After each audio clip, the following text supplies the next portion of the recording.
Bulletin का बाकायदा आगाज करेंगे। सबसे पहले आपको बताएंगे बहुत देर कर दी मेहरबां आते आते महकमा प्राइमरी हेल्थ का एफबीआर के अफसरान के साथ अनोखा मजाक कहें या फिर गफलत। ईद उल फितर से कबल लिए गए नमूना जात की रिपोर्ट का रिजल्ट 2 माह बाद देने का ख्याल आ ही गया। कई पॉजिटिव निकल आए हैं। जी हाँ, कई अफसरान की रिपोर्ट है जो कि मुस्बत आ चुकी है, मगर रिजल्ट देने में ताखीर बरती गई है। महकमा प्राइमरी हेल्थ का एफबीआर के अफसरान के साथ अनोखा मजाक या फिर ये है गफलत। ईद उल फितर से कबल लिए गए नमूना जात की रिपोर्ट का रिजल्ट 2 माह बाद देने का ख्याल बिलाखिर आ ही गया और कई अफसरान की रिपोर्ट पॉजिटिव निकल आई है। इसके हवाले से आपको बताते चले कि अफसरान के साथ अनोखा मजाक किया गया है या फिर इसे महकमा सेहत की गफलत करार दिया जाए। जानेंगे रिजवान नकवी से। जी रिजवान, बताएगा ये क्या किया गया? बिल्कुल, महकमा प्राइमरी हेल्थ की एक अनोखी गफलत सामने आई है। महकमा प्राइमरी हेल्थ की जानिब से एफबीआर के अफसरों के कोरोना टेस्ट के लिए सैंपल लिए गए थे और 2 माह कबल ईद उल फितर से पहले ये सैंपल लिए गए थे, जबकि उसके बाद महकमा प्राइमरी हेल्थ की जानिब से रिपोर्ट्स नहीं भिजवाई गई थी और इसका रिजल्ट जो है वो एफबीआर के अफसरों को नहीं भेजा गया था। अब जबकि सैंपल लिए हुए 2 माह गुजर चुके हैं और एफबीआर के लास्ट एक्सपेयर यूनिट के अफसरान ये समझ रहे थे कि महकमा प्राइमरी हेल्थ की टीम ने सैंपल लेने के बाद वो सैंपल जो है वो गुम कर दिए हैं।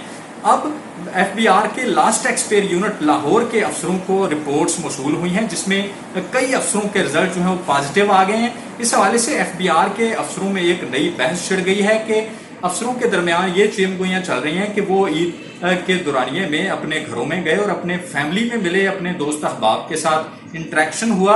अब वो ये बहस कर रहे हैं और तजब्जुब का शिकार हैं कि उन्हें क्या एहतियाती तदाबीर अपनानी चाहिए, चूंकि 2 माह के बाद अब जाके उन्हें रिजल्ट दिया गया है, जिसमें कई अफसरों के रिजल्ट जो है वो पॉजिटिव आए हैं। उनमें कोरोना वायरस की तशखीस हुई है। इस हवाले से एफबीआर के लास्ट एक्सपेयर यूनिट के डिप्टी कमिश्नर बिलाल कासम का रिजल्ट भी जो है वो पॉजिटिव आया है। उसके साथ साथ कई दीगर अफसरान हैं जिनका रिजल्ट जो है वो अब प्राइमरी हेल्थ की जानिब से उन्हें रिपोर्ट्स मौसूल हुई हैं और ऑनलाइन रिपोर्ट्स में उन्हें ये बताया गया है कि आपके रिजल्ट जो हैं वो पॉजिटिव हैं। जी भी तस्वीर का शिकार होने लगे हैं। रिजवान नकवी, बहुत शुक्रिया। कोरोना वायरस टेस्टिंग सलाहियत के हवाले से आपको बताएं कि पंजाब में एक और बड़ा इकदाम उठाया जा रहा है। कोरोना लेबॉर्ट्री टेस्ट के नताज बजरिया मोबाइल SMS भिजवाना शुरू कर दिए गए हैं। अवाम की सहूलत के लिए टेस्ट रिपोर्ट ऑनलाइन कर दी गई है। Secretary primary and secretary health care ने रिकॉर्ड मुद्दत में मंसूबा मुकम्मल किया है।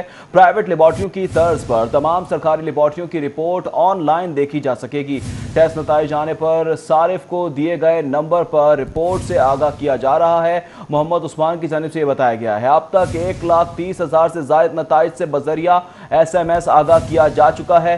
कैप्टन रिटायर्ड मोहम्मद उस्मान की जानिब से ये भी बताया गया है, जबकि आवाम की सहूलत के लिए टेस्ट रिपोर्ट अब ऑनलाइन कर दी गई है। Secretary primary and secondary health care ने रिकॉर्ड मुद्दत में मंसूबा मुकम्मल कर लिया है। कोरोना वायरस टेस्टिंग सलाहियत पंजाब में एक और बड़ा इकदाम। कोरोना लेबॉर्ट्री टेस्ट के नताइज बजरिया मोबाइल SMS भिजवाना शुरू कर दिए हैं। अवाम की सहूलत के लिए टेस्ट रिपोर्ट ऑनलाइन कर दी गई है। Secretary primary and secondary health care ने रिकॉर्ड मुद्दत में मंसूबा मुकम्मल किया। जी हाँ, रिकॉर्ड मुद्दत के अंदर ये मंसूबा पाए तकमील तक पहुंचाया गया है। प्राइवेट लेबॉर्ट्रीज की तर्ज पर तमाम सरकारी लेबॉर्ट्रीज की रिपोर्ट ऑनलाइन देखी जा सकेगी। टेस्ट नताज आने पर सारिफ को दिए गए नंबर पर रिपोर्ट से आगाह किया जा रहा है। हायर एजुकेशन कमीशन का अंडर ग्रेजुएट डिग्रियों का निसाब तब्दील करने का फैसला कर लिया गया। मुल्क भर की 143 यूनिवर्सिटीज में BS ऑनर्स का निसाब तब्दील करने का फैसला कर लिया गया है। तलबा के लिए इस हवाले से आपको बताते चले कि एक्सपोजिटरी राइटिंग के कोर्सेज शामिल होंगे। तफसीलात जानेंगे अकमल सोमरू से। जी अकमल, बताइएगा किन किन सब्जेक्ट्स में तब्दीली की जाएगी? हायर एजुकेशन कमीशन पाकिस्तान ने बड़े पैमाने पर अंडर ग्रेजुएट प्रोग्राम्स के निसाब में तब्दीली का फैसला किया है और इस हवाले से हायर एजुकेशन कमीशन की जानिब से जो तफसीलात शेयर की गई हैं, इन तफसीलात के मुताबिक अब अंडर ग्रेजुएट प्रोग्राम में जो तलबा दाखिला लेंगे उनको पहले सेमेस्टर्स में क्वांटिटेटिव रीजनिंग और एक्सपोजिटरी राइटिंग के कोर्सेज जो हैं वो लाजमी तौर पर पढ़ना होंगे। इसके अलावा तलबा को ये ऑप्शन भी दी जा रही है कि वो अपनी डिग्री के साथ एक मेजर या डबल मेजर और 2 माइनर के कोर्सेज भी हासिल कर सकेंगे और इसके साथ वो अपनी डिग्री को भी एक डिग्री से दूसरी डिग्री में तब्दील करने का इख्तियार रखते होंगे। इस हवाले से हायर एजुकेशन कमीशन का ये कहना है कि जो दूसरी डिग्री में तब्दीली का मामला है, अगर तालिब इल्म पेशा वराना डिग्री से जनरल डिग्री की तरफ जाना चाहता है तो वो डिग्री भी दरमियान सेमेस्टर्स के दरमियान उसको तब्दील करने का इख्तियार हासिल होगा। इस हवाले से हायर एजुकेशन कमीशन का ये भी कहना है कि जो पहला सेमेस्टर होगा इसमें तमाम जो अलूम है, जिसमें नेचुरल साइंसेज है, life sciences, social sciences, arts और ह्यूमैनिटीज़ के तलबा हैं, उनको ये कोर्सेज लाजमी तौर पर पढ़ना होंगे। इस हवाले से HEC का कहना है कि उन्हें आलमी बैंक की जानिब से बाकायदा तौर पर फंडिंग मिली है और इस फंडिंग के तहत इन निसाबात को तब्दील किया जा रहा है और इसको रवा साल से ही राइज किया जाएगा। रवा साल से ही राइज कर दिया जाएगा। बहुत शुक्रिया अकमल सोमरो तफसीलात से आगे लिए। आगे बढ़ेंगे। आपको बताएं कि रेलवे IT सिस्टम खराब होने के बाद रिजर्वेशन दफातर में टिकटों की बुकिंग शदीद मुतासिर होने लगी। लिंक डाउन होने से ऑनलाइन टिकटों की रिजर्वेशन बंद कर दी गई है। जराये के मुताबिक रिजर्वेशन दफातर में मुसाफिरों की लंबी लाइनें लग गई हैं, जबकि रेलवे हेडक्वार्टर रिजर्वेशन ऑफिस में भी मुसाफिरों की लंबी लाइनें लगी हुई हैं। इस हवाले से मजीद तफसीलात जानेंगे सईद अहमद से। सईद बताएगा ये मामला कब गड़बड़ पेश आई, किस वक्त ये तमाम तर मामला डिस्टर्ब हुए? जी बिल्कुल, लाहौर रेलवे हेडक्वार्टर में मौजूद हैं, जहां पर रिजर्वेशन दफातर के अंदर जो टिकटों की रिजर्वेशन का ऑनलाइन सिस्टम है वो आज सुबह 10:40 पर जो है वो ख़राब हुआ और ताहाल लाहौर समेत मुल्क भर के रिजर्वेशन दफातर के ऊपर जो टिकटों के हसूल में मुसाफिरों को शदीद जो परेशानी का सामना है वो करना पड़ता है। और आज इस वक्त रेलवे रिजर्वेशन हेडक्वार्टर में मौजूद भी हैं, मुसाफिर मौजूद हैं, काफ़ी लंबी लाइन लगी हुई हैं और घंटों से लोग यहाँ मौजूद हैं। इनसे बात करेंगे। जी, कितनी देर हो गई आपको यहाँ पे खड़े हुए लाइन में और क्या मामला, टिकटें मिल रही हैं? नहीं, यहाँ पर ये मसला बना हुआ है कि यहाँ पर 1 घंटा हो गया हम लाइन पर लगे हुए हैं, लेकिन हमें टिकट नहीं मिल रही। इसलिए वो कह रहे हैं कि सिस्टम ख़राब है, कभी ठीक हो जाता है, कभी ख़राब हो जाता है। तो हमने रावलपिंडी जाना है अपनी फैमिली को लेके, लेकिन वो बड़ी परेशानी आ रही है। पहले मैं रेलवे उधर गया था, रिजर्वेशन ऑफिस जो रेलवे स्टेशन के पास है, वो उन्होंने कहा कि वहाँ पर अभी सिस्टम ख़राब है, आप हेडक्वार्टर चले जाएँ। हम हेडक्वार्टर आए हैं तो यहाँ पर आकर पता लगा कि सिस्टम ख़राब है। 1 घंटा हो गया लाइन में लगे हुए। बिल्कुल 1 घंटे से ये मुसाफिर वो यहाँ पर खड़े हैं, लेकिन टिकट है वो नहीं मैसर आ रही। कुछ मुसाफिर और मौजूद हैं, इनसे बात करेंगे। जी, क्या मामला पेश आ गया है, क्या कह रहे हैं, इतना लंबा इंतजार क्यों करवाया जा रहा है मुसाफिरों को? जी, हमें भी तकरीबन 1 घंटा हो गया खड़े हुए। इनका सिस्टम कब होगा? एक टिकट निकली है जब से मैं आया हूँ, उसके बाद तो ये देख लें, ये 4 बंदे ही नहीं पूरे हुए, तो बाकी पीछे क्या हालत होगी आप देख लें। ये कहानी सिर्फ एक मुसाफिर की नहीं, बल्कि लाहौर रेलवे हेडक्वार्टर रिजर्वेशन दफातर में मौजूद जो मुतअद्दिद मुसाफिर हैं वो रेलवे IT के खिलाफ जो है वो शापा एहतजाज भी हैं। और रेलवे महकमा IT जो है लाखों रुपये तनख्वाह लेने वाले जो कॉन्ट्रैक्ट में भर्ती किए गए जो अफसरान हैं वो ताहाल नाअहली और गफलत के बायस जो रेलवे सिस्टम है लिंक डाउन है, वो ताहाल डाउन है। और लाहौर समेत मुल्क भर की जो रिजर्वेशन दफातर के अंदर मुसाफिरों को जो टिकटों के हसूल में शदीद परेशानी का मुसाफिरों को मुश्किलात का सामना है। सईद अहमद, बहुत शुक्रिया। महकमा एक्साइज का अपॉइंटमेंट सिस्टम पहले दिन ही जवाब दे गया है। पंजाब भर में मोटर टैक्स, प्रॉपर्टीज टैक्स समेत दीगर टैक्सेस की वसूली रुक गई है। टैक्सेस की वसूली के लिए बनाई गई ऐप ने काम करना ही छोड़ दिया है। हुकूमती इजाजत के बाद आज महकमा एक्साइज के तमाम दफातर खोले गए थे। एक्साइज हुक्काम ने हुकूमत को अपॉइंटमेंट सिस्टम ऐप मुतारिफ करवाने का कहा था। अपॉइंटमेंट सिस्टम के लिए बनाई जाने वाली ऐप पहले दिन ही मुतासिर हो गई है। नई ऐप है, पहला दिन है और अपग्रेडेशन की जा रही है। डायरेक्टर एक्साइज की जानिब से ऐसा बताया जा रहा है। खबर से खबर का सिलसिला जोड़ेंगे इस ब्रेक के बाद। हमारे साथ रहिए। Welcome back. खबरों का सिलसिला आगे बढ़ाएंगे। असेंबली इजलास के दौरान कोरोना SOPs को यकीनी बनाया जाएगा। राजा बशारत कहते हैं कि कानून साजी के हवाले से ये एक भरपूर इजलास होगा। रावी डेवलपमेंट अथॉरिटी ऑर्डिनेंस का बिल भी पेश किया जाएगा। पंजाब में गैर जरूरी कोऑपरेटिव सोसाइटीज का बिल पेश किया जाएगा। असेंबली से दीगर अहम बिल्स भी मंजूर कराने की इस्तदा की जाएगी। सूबाई वजीर कानून राजा बशारत की जानिब से इन ख्यालात का इजहार किया गया है। कुछ अमूमी नौयत की करारदादें तहारीक इस्तेहकाक भी एजेंडे का हिस्सा है। आज के एजेंडे पर हमने कुछ बिल ऐसे हैं जो रखे हैं जिनको पास करवाने के लिए हमने असेंबली से इस्तदा की हुई है। तो देखें, इंशाल्लाह ताला हमारी कोशिश ये होगी कि ऑर्डिनेंसेस भी ले हों और जो नई लेजिस्लेशन होनी है, जो 4 एजेंडा आइटम्स हैं हमारे, उन पर इंशाल्लाह ताला पैसेज के लिए भी हमारी कोशिश होगी। इसके अलावा आज के हवाले से हमारे कुछ एडजर्नमेंट मोशंस हैं। सूबाई वजीर सनत और तिजारत इकबाल की जेर सदारत इजलास MD Punjab small industries corporation Mudassir Malik समेत दीगर ने इस इजलास में शिरकत की। भट्टों की ज़िग-ज़ैग टेक्नोलॉजी पर मुंतकली के लिए मैचिंग ग्रांट में कर्जे देने का फैसला भी किया गया है। भट्टा मालिकान को 2% सर्विसेज चार्जेस पर कर्जा मिलेगा। वापसी की मुद्दत 2 साल होगी। जो 700 भट्टे ज़िग-ज़ैग टेक्नोलॉजी पर मुंतकिल हो चुके हैं, पहले उन्हें कर्जे दिए जाएंगे। क्लीन एंड ग्रीन पाकिस्तान वज़ीर आज़म का विजन है। मियां असलम इकबाल ने कहा कि नई नस्ल को आलूदगी से पाक माहौल देना हमारी अव्वलीन तरजीहात में शामिल है। वज़ीर सनअत और तिजारत मियां असलम इकबाल की जानिब से ये इजलास हुआ है, जिसकी उन्होंने सदारत की और अहम फैसले किए गए हैं।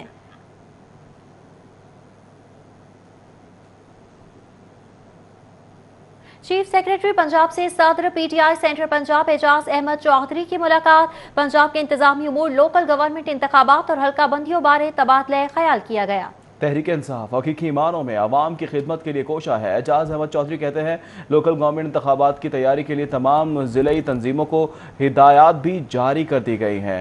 कारकुनान लोकल गवर्नमेंट इंतखाबात के लिए तैयार हो जाएं। एजाज चौधरी की जानिब से ये भी कहा गया।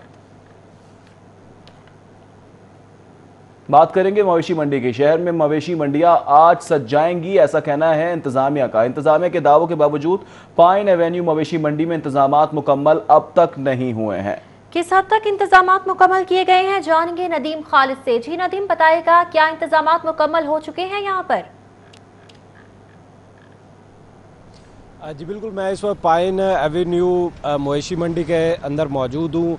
12 आर्जी मवेशी मंडियाँ चूँकि शहर में फ़ैसला किया गया लगाई जाएंगी, लेकिन ताहाल ये मवेशी मंडियों का हाल ये है कि यहाँ पर कहीं पर भी इंतज़ामात देखने में भी नहीं आ रहे, ऐसे जैसे इंतज़ामिया सोई हुई थी और एकदम अब जागी है। यहाँ पर सड़कों पर मिट्टी डाली जा रही है, वॉशरूम तक नहीं बनाए गए। उसके अलावा भी कोई सहूलत जो कि बुनियादी सहूलत होती है, कहीं पर भी मवेशी मंडी लगाने के व्यापारी उस वक्त ही आते हैं जब यहाँ पर पानी का इंतज़ाम हो, लाइटिंग का इंतज़ाम हो। लेकिन जब ये कोई इंतज़ाम नहीं होगा तो ना कोई व्यापारी आएगा, ना कोई गाहक आएगा, ना ही मंडी लग सकेगी। इस वक्त शाहपुर कांजरा के अलावा तकरीबन तमाम मंडियों का ही यही हाल है। इस वक्त पाइन एवेन्यू के मंडी में अंदर मैं मौजूद हूँ और यहाँ पर भी इस वक्त कंस्ट्रक्शन तक का काम आज जारी है। गुज़श्ता जो रोज़ गुजरे हैं इंतज़ामिया के मुताबिक तो ये काम मुकम्मल कर लिया गया है। यहाँ पर तमाम सहूलतें भी मौजूद हैं, लेकिन हकीकत में कोई भी सहूलत ताहाल मौजूद नहीं है। टेंट तक नहीं अभी तक लगाए गए यहाँ पर, और ये मेरे ख्याल में पाइन एवेन्यू की वाहिद मंडी होगी जो शहर को तो टच कर रही है, शहर के अंदर ही तकरीबन आती है। लेकिन इसके बावजूद यहाँ पर इंतज़ामात अगर मैं कहूँ कि 100 में से सिर्फ 10% अभी तक इंतज़ामात यहाँ पर हैं तो ये भी वजह होगा। और दूसरी कहीं पर 50% इंतज़ामात हैं तो कहीं पर कोई 1 या 2 मंडियां हैं 12 में से जहां पर 90% इंतज़ामात किए गए। बाकी इस वक्त 10%, 20% तक इंतज़ामात मुकम्मल हो सके हैं। ठीक है नदीम खालिद, हमें तफसीलात से आकर रहे थे, बहुत शुक्रिया।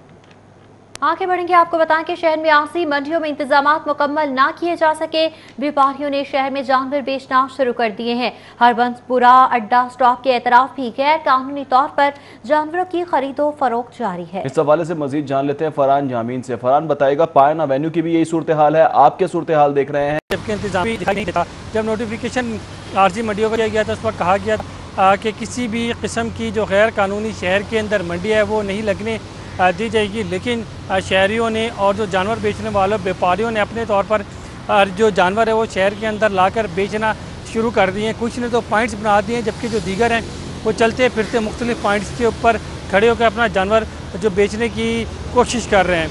इन व्यापारियों का कहना है कि शहर के अंदर अब बानिस्बत मंडी के ज़्यादा कीमत मिल जाती है और जानवर भी जल्दी सेल हो जाता है। मजबूरी के तहत ये बाहर जानवर बेचते हैं, जबकि उनका कहना था कि अभी तक जो इंतजामात है इंतज़ामिया की जानिब से मंडी में 100% मुकम्मल नहीं किए गए हैं, जिसकी वजह से मंडी में उन्हें मुश्किलात का सामना है और इसी वजह से भी वो जानवर बाहर ले आते। जब उनसे पूछा गया है, उन्हें बताया गया है कि शहर के अंदर और जो इस तरह आप जानवर सेल कर रहे हैं उसके ऊपर। ठीक है फरहान यामीन, बहुत शुक्रिया आपका।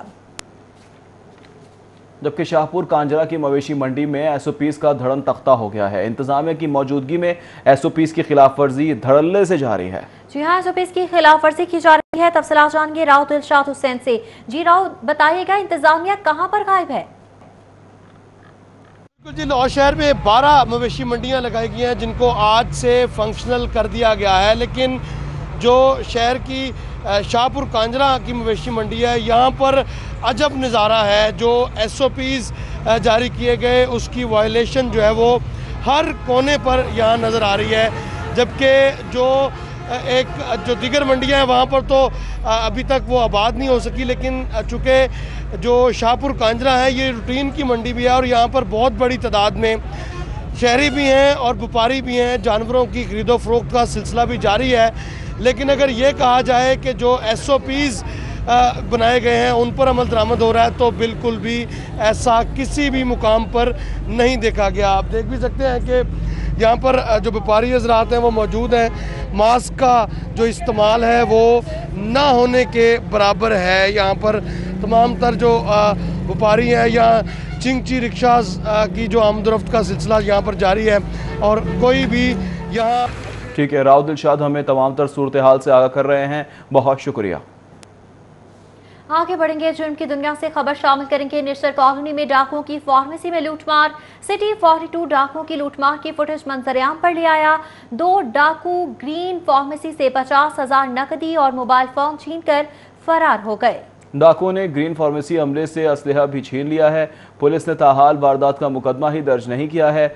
मालिक की जानिब से ये बताया जा रहा है, जबकि आप मनाजिर देख सकते हैं किस तरह से धड़ल्ले से डकैती की गई है और किसी किस्म का खौफ नज़र नहीं आ रहा है। ना ही कोई मास्क एक शख्स ने मास्क पहना है, जबकि दूसरा भी जो है वो इसी अंदाज में चोरी करने में मसरूफ़ अमल है। और 2 डाकू ग्रीन फार्मेसी से 50,000 नकदी मोबाइल फ़ोन भी छीन कर फरार हुए हैं। साथ ही साथ फुटेज में वाज़ेह तौर पर देखा जा सकता है किस तरह से डकैती की गई है। डाकुओं ने ग्रीन फार्मेसी अमले से असलहा भी छीन लिया। साथ ही साथ पुलिस ने ताहाल वारदात का मुकदमा दर्ज नहीं किया है। मालिक अदीब की जानिब से ये बताया जा रहा है शहर में क्राइम रेशो बढ़ता चला जा रहा है। दिन दिहाड़े अब वारदातें होने लगी हैं। निश्तर कॉलोनी में डाकुओं की फार्मेसी में लूट मार की फुटेज मंजर-ए-आम पर आ गई है।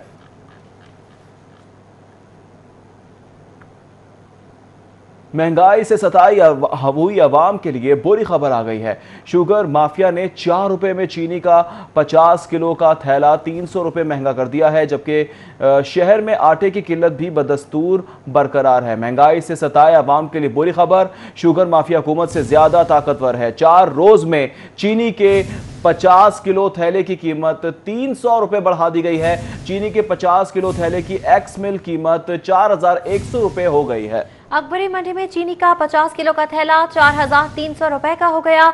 मार्केट में चीनी 85 से 90 रुपए फी किलो की हो गई है। जिला इंतजामिया की जानिब से चीनी की सरकारी कीमत में 70 रुपए फी किलो कर दी गई है। इसी हवाले से बात करेंगे हसन अली से। हसन, बताइएगा नेटनामे पर अमल दरामद क्यों नहीं करवाया जा रहा? शहर में जो महंगाई का जन है वो बेकाबू होता जा रहा है। एक तरफ तो हर चीज़ की कीमत आसमान से बातें कर रही है, तो दूसरी तरफ जो मुनाफाखोर माफिया है वो भी सरगर्म हो चुका है। और अगर चीनी की कीमत की बात की जाए तो गुज़िश्ता एक हफ़्ते के दौरान चीनी के 50 किलो के थैले की कीमत में 300 रुपये का इजाफा कर दिया गया, जिसके बाद शहर के मुख्तलिफ इलाकों में चीनी जो है वो 85 रुपये से लेकर और 90 रुपये तक फ़रोख्त की जा रही है, जबकि यूटिलिटी स्टोर्स पर सस्ती चीनी जो है वो दस्तयाब नहीं है। इसके साथ साथ आटे की किल्लत भी शहर में बदस्तूर बरकरार है और आटे का 20 किलो का थैला जो है वो शहर में दस्तयाब नहीं है। इसी वजह से मजीद बात करेंगे। यहाँ पे मेरे साथ एक शहरी जो है मौजूद है।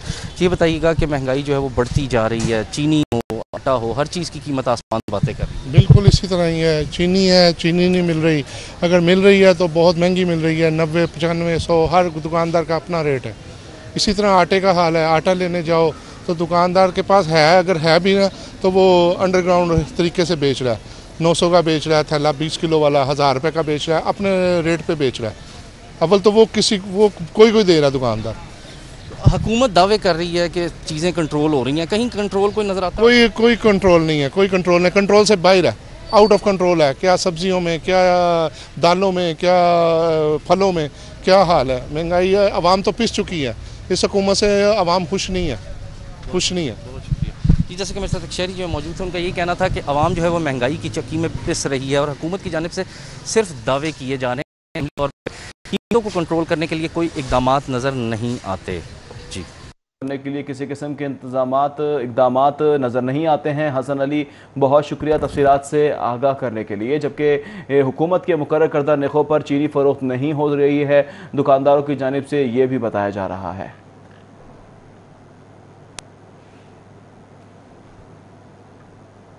अंजुमन ताजरान की हॉर्न बचाओ हुक्मरान जगाओ तहरीक की सिक्योरिटी का मामला। ताजिर कायदीन के वफ्द की एसएसपी सिक्योरिटी बिलाल जफर से मुलाकात हुई।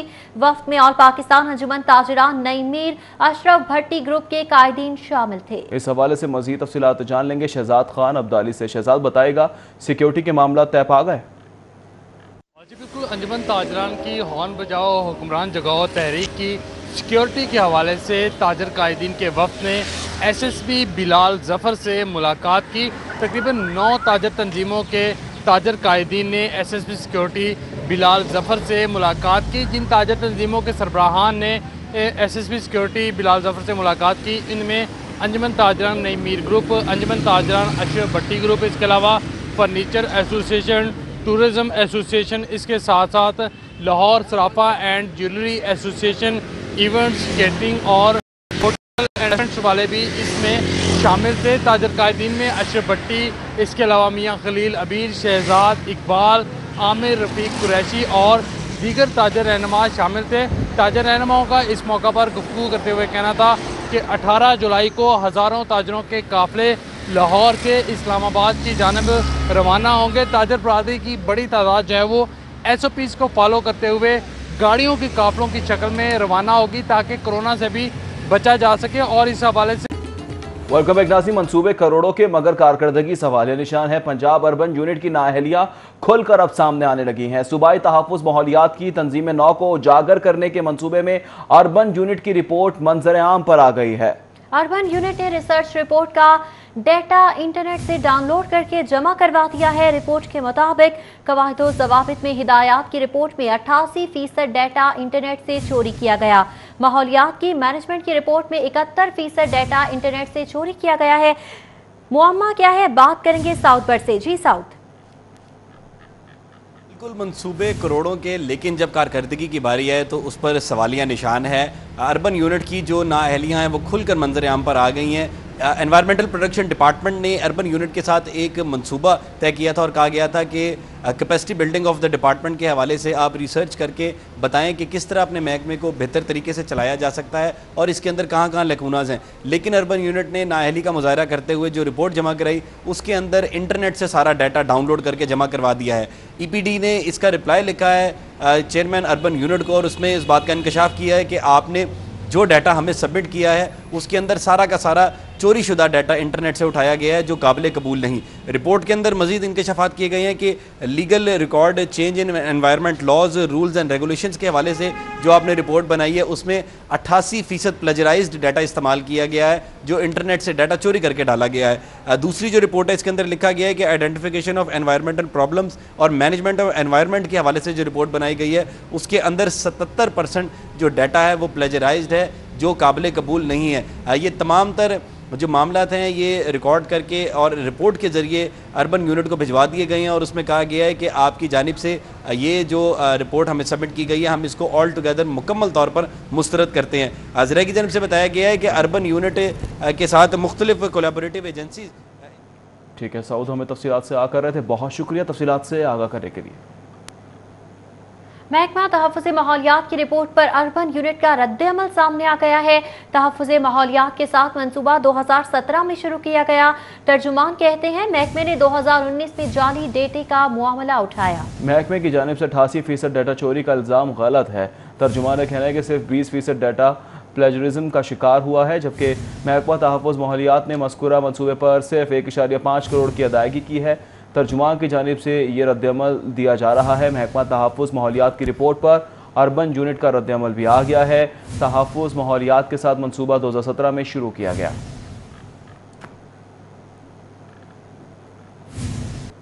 यकम जनवरी से ज़ेर इल्तवा पेंशन और जी फंड्स केसेस की सुनी गई है। महकमा SNGAD ने तमाम अजला के डिप्टी कमिश्नर से ज़ेर इल्तवा केसेस की तफसीलात भी तलब कर ली हैं। जी हाँ, इस हवाले से मुरासला भी इरसाल कर दिया गया है। आपको बताते चले कि यकम जनवरी से ज़ेर इल्तवा पेंशन और जी फंड्स केसेस की सुनी गई है। महकमा SNGAD ने तमाम अजला के डिप्टी कमिश्नर से ज़ेर इल्तवा केसेस की तफसीलात तलब कर ली हैं। इस हवाले से मुरासला भी जारी कर दिया गया है। मुरासले में कहा गया है कि तफसीलात तलब की जा रही है। महकमा SNGAD की तमाम DC से ज़ेर इल्तिवा पेंशन और GP फंड्स की तफसीलात तलब की गई हैं। तफसीलात की फराहमी के लिए महकमा SNGAD का डिप्टी कमिश्नर्स को मुरासला। हाजिर होंगे इस ब्रेक के बाद। हमारे साथ रहिए। खबरों का सिलसिला आगे बढ़ाएंगे। डिविजनल पब्लिक स्कूल ने फीसों में 20% रियायत भी खत्म कर दी है। इंटरमीडिएट के तलबा को 20% रियायत के बगैर फीस वाउचर जारी कर दिए गए हैं। मौजूदा हालात के बावजूद तलबा से पूरी फीस लेना नाइंसाफी है। वालिदैन की जानिब से शिकवा किया जा रहा है। हुकूमती अहकामात के मुताबिक फीसों में 20% रियायत दी जाए। वालिदैन कहते हैं फीसों में रियायत सिर्फ मैट्रिक तक के बच्चों को दी गई है। स्कूल इंतजामिया की जानिब से कहा गया है, जबकि कॉलेज के तलबा को रियायत देने की कोई हिदायत नहीं दी गई है। DPS स्कूल पहले ही 1.5 करोड़ रुपए खसारे में है। स्कूल इंतजामिया की जानिब से ये मौक़िफ़ इख्तियार किया जा रहा है, जबकि डिविजनल पब्लिक स्कूल ने फीसों में 20% रियायत ही खत्म कर दी है। दूसरी शादी के हवाले से खवातीन और मर्दों में एक नई बहस छिड़ गई है। ज्यादातर लोगों का यह कहना है कि औरत से इजाजत लेना बहुत जरूरी है। मर्द को चाहिए कि पहली बीवी को एतमाद में लेकर शादी की जाए। कुछ का कहना था कि दूसरी शादी ही नहीं करनी चाहिए। मजीद क्या कहना था, जानते अफीफा नसरुल्लाह से। जी अफीफा। जी बिल्कुल, मर्द को दूसरी शादी के लिए क्या अपनी बीवी की इजाज़त लेनी चाहिए या नहीं लेनी चाहिए, ये जब आइडिया शुरू हुआ है तो बहुत सी बहस छिड़ गई हैं इस हवाले से। घर घर में बहस छिड़ गई है। औरतों का इस हवाले से क्या कहना है, औरतों से ही जानते हैं क्या कहती हैं। जी, मर्द को दूसरी शादी के हवाले से इजाज़त इस पर्सपेक्टिव से तो नहीं लेनी चाहिए कि क्या मैं शादी कर लूँ या नहीं। हाँ, उसको डिस्कस ज़रूर करना चाहिए क्योंकि उनकी लाइफ है, उनके मामलात हैं। अगर वो एक दूसरे से सेटिस्फाई नहीं है तो वो अपनी लाइफ को सेटल करने के लिए he can marry, no issue. बिल्कुल। अच्छा, हम बात करते हैं मर्द हज़रात से भी, वो क्या समझते हैं, आप क्या समझते हैं। मेरे ख्याल में उस औरत का हक बनता है जिसने 10 साल या 5 साल या कुछ अर्सा गुजारा है और कोई औलाद भी पैदा हुई है उससे, तो उसका हक बनता है कि वो उसके साथ बात करे, मशवरा करे। और अगर मिसाल के तौर पे उसने कहा कि नहीं दूसरी शादी नहीं करनी, फिर जाके कर ले। अच्छा, एक और मर्द हमारे साथ हैं, उनसे भी बात करते हैं। आप क्या कहते हैं। मैं ये कहूँगा कि देखें, हक तो बनता है उसका कि वो उससे इजाज़त ले, लेकिन फिर ये डिपेंड करता है सिचुएशन पे कि उसको ज़रूरत क्यों पड़ी दूसरी शादी की। तो इसको देखते हुए ये डिसाइड करना चाहिए कि उसको इजाज़त लेनी चाहिए या नहीं, लेकिन असूली तौर पे उसको इजाज़त लेनी चाहिए। बिल्कुल, जैसे कि आपने इनकी बात सुनी, लेकिन बाज़ औक़ात मर्द भी कोई ना कोई जवाज़ बनाकर दूसरी शादी कर लेते हैं। लेकिन ख़ातून का ये हक है और बीवी का ये हक है कि उनसे शादी से पहले कम अज़ कम बात ज़रूर की जाए। बहरहाल आपने मुतफ़र्रिक़ आरा सुनी लोगों की। और ठीक है अफीफा नसरुल्लाह, बहुत शुक्रिया। इसके साथ ही न्यूज़ स्टूडियो से फिल वक्त मज़ीद खबरों से बाखबर रहने के लिए देखते रहें सिटी 42।